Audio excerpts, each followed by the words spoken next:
Welcome to an SFB Addict video. SFB Addict here, just doing a video on the version 2.6 update for the module. And let's go through the changes that are in this version.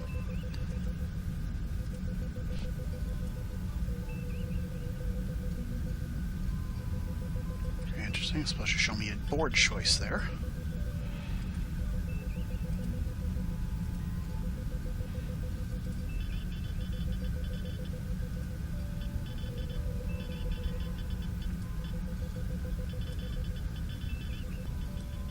Does have the board choice here.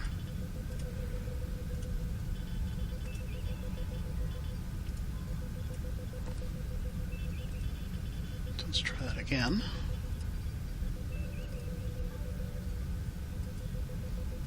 New game. Okay, interesting.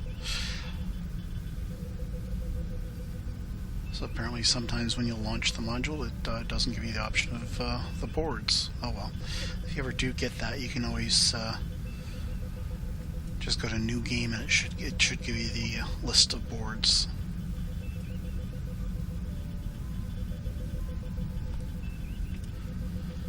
Okay, so you'll notice right away these icons up here across the top have changed a little. And what I've done is I've broken up the no action button to 3 buttons, no actions, and the same thing with thinking, and the same thing with ready. So there's now 3 different voices on each set of buttons, so that if there's 2 to 3 players involved in a game, they can each have their own button. If it gets to 4 people, it's probably not going to be a 4-person versus 4-person kind of thing. It's probably going to be one team against another. So anyway, I didn't want to have too many buttons going across. 3 is about as many as I wanted to have.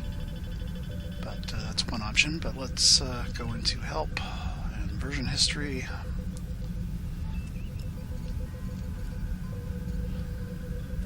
And these are the changes. So, added menu option to counters to open the player SSD window from the counter. What does that look like? Well, this is a multi-axis all races one, so it's not required to be a player to have this one, so this one does not have it. However, if I become a player, let's become Zinty. I can then go into Zinty, grab a ship, and it has this option here, open SSD window, and it does exactly that.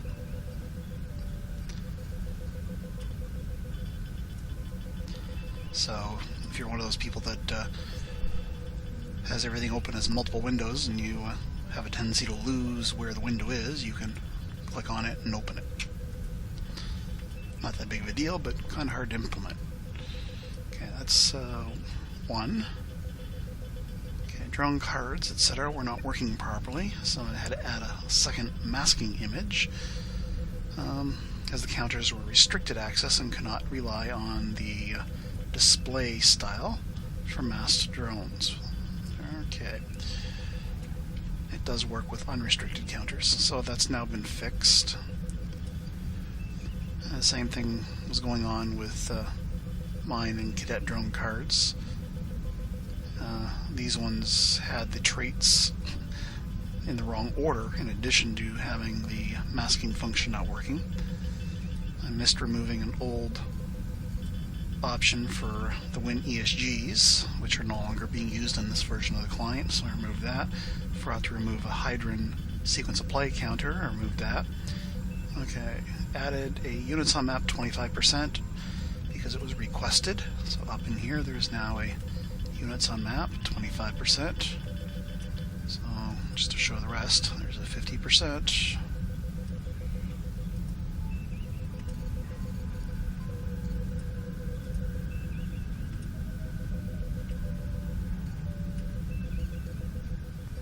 Now this is basically for people of different size monitors. Some of them may prefer to have the 25% or the 200% or in between. You got some choices. And this one's text only. If you have things like movement charts and speed charts on the map, they will take up real estate in these windows. So the text only one doesn't have that.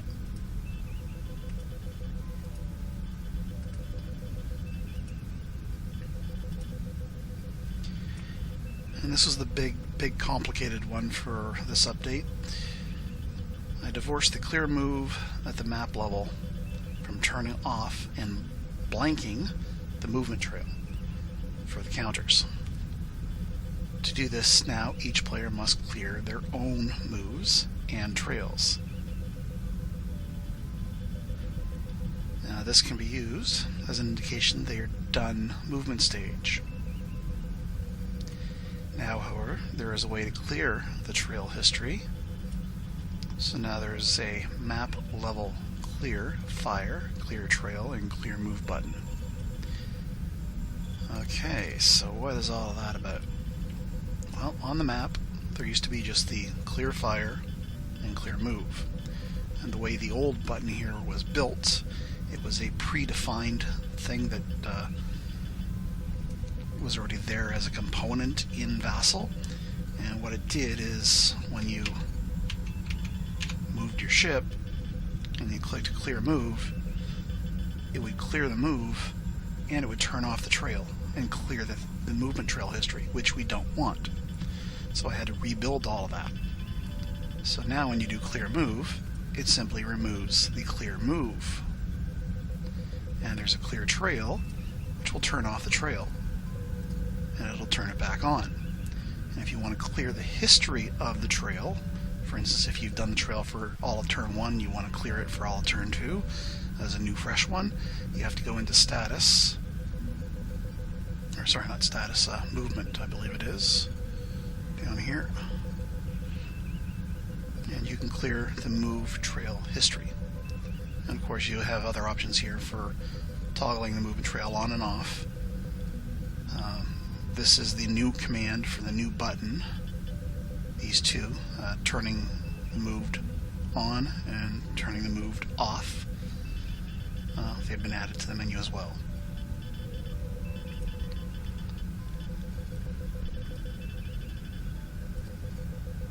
So now we can turn the trails on and off separately from the ship being marked moved with the clear move button. Now I'm going to give up my position as Zinti here, become observer. Now this piece here is not a restricted piece. Any person can grab it and use it. This one is restricted to Zinti only. So if I click clear the movement trail, it's only affecting the unrestricted one. I can't touch it for the Zinti. The Zinti player has to clear their own movement trail. If I click clear movement, again, it's only clearing the movement off of the unrestricted counter because I'm not currently a player. The Zinti player must clear their movement. So as you're going through what units move on an impulse, once everybody has been moved, you can take the Zinti player, for instance, clearing his movement as meaning he's done doing all movement and he's ready to proceed with the other sequence of play steps. So let me just go back in as Zinti here. And now if I clear my movement trail, well, here, let me move this counter. Now if I clear movement, it clears the Zinti because I am Zinti, and it also clears this generic piece that is not restricted to a specific side player. And if I do clear trail, it will clear mine and the one that's an unrestricted piece. So just be aware that these will try to clear everything on the board, except it can't to the restricted pieces for non-owners or players of that piece because of the restriction.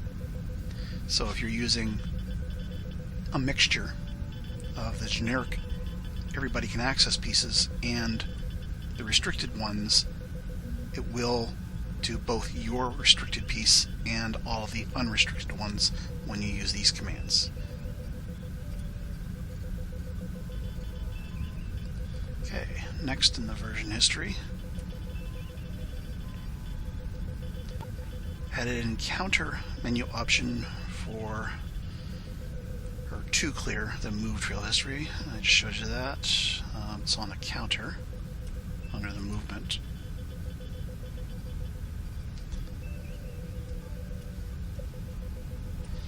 Add a menu option to counters to move counter to hex. And I owe some thanks to Joel Keop. He helped with the lines of code that were needed in order to pull that off. But basically you can right click, send to hex, type it in, so I'm going to send it over here to 704, and it goes to 704. And if I want to send it to 101, it'll go to 101. And you'll notice that I could do that with or without the leading 0. And Joel figured out the way to put the leading 0 in the code, because without deliberately putting it in the code, it was actually stripping the 0 that you were putting in there and then not letting it work. Okay, the next item. I broke the no actions buttons into 3, already told you that. And the DAC dice no longer sort in order. So when we were rolling internal damage, these dice were sorting themselves from smallest to largest, and now they no longer do that. Man, that list of changes seems so small, but it took so much work to do that small list of things. I feel like I should be here for another hour or two going over things that I've changed. But yeah, it's a small list, but yeah, it's a lot of work. And my apologies if the sound on this video goes scratchy on you. I apparently need yet another new headset. The cats have not chewed on this one, but for some reason it just seems to be going bad. All of a sudden the recording will go staticky, and then suddenly it'll go clear as a bell. I think what's happened is the number of wires in these headsets is down to single-digit numbers of wires, and they break rather easily, and eventually you develop a break to such a point that well, you get static in the recording. And unfortunately, from what I've seen, it seems to be the same thing for really expensive headsets as for really cheap headsets. Manufacturers are just cheaping out on the gauge of the wiring involved. Well, I guess I'll show you the mine cards since we're here. So there are cadet drone cards. Now this is invisible and masked. So let me turn off the masking and the invisibility. And what this does, this is a cadet drone card. So as I launch drones, I can select Cadet 1 drone, or click, and Cadet 2 drone, Cadet 3, Cadet 4, 5, 6, EDD version of 6, Cadet 7, Cadet 8, and back to Cadet 1. It just cycles through. And you'll notice that it's the type, the speed, the warhead, and the number of hit points that changes. So you just click to select the type of drone that you're launching. You click, type in the target.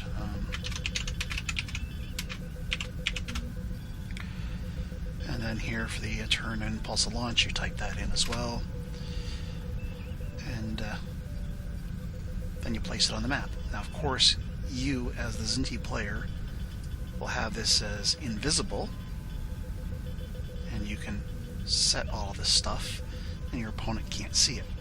And then you can mask it, and then turn off the invisibility, and this is what your opponent sees. And as it takes damage,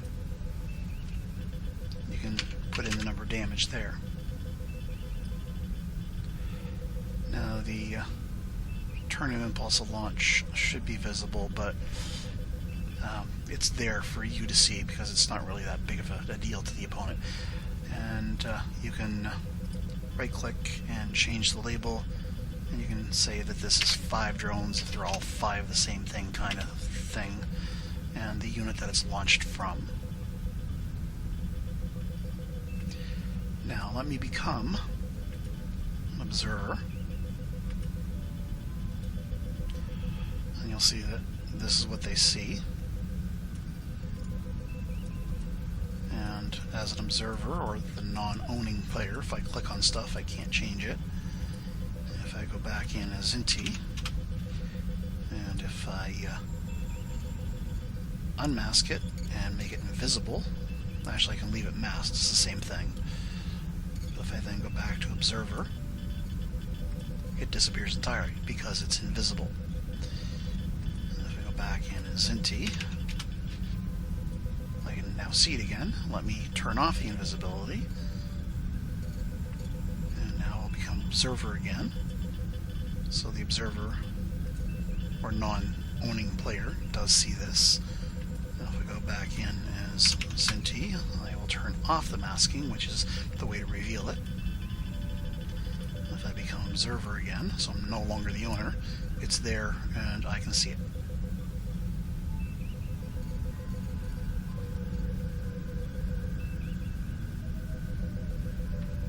And we get the same thing going on with the regular drone.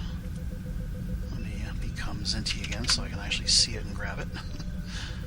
So there's your Zinti card, and you can set the items. Let me unmask it and make it visible. So it cycles through the types of drones, goes through the types of items that can be in the forward bay or the rear bay if it's a double space drone. If it's not a double space drone, then you just leave the rear bay as null. You can set the target if it's got external armor, terminal guidance, and if I drag it down here, you can right click and in the change label, the items for turn impulse, number of drones, speed, and what unit is launching it, you can all type it there.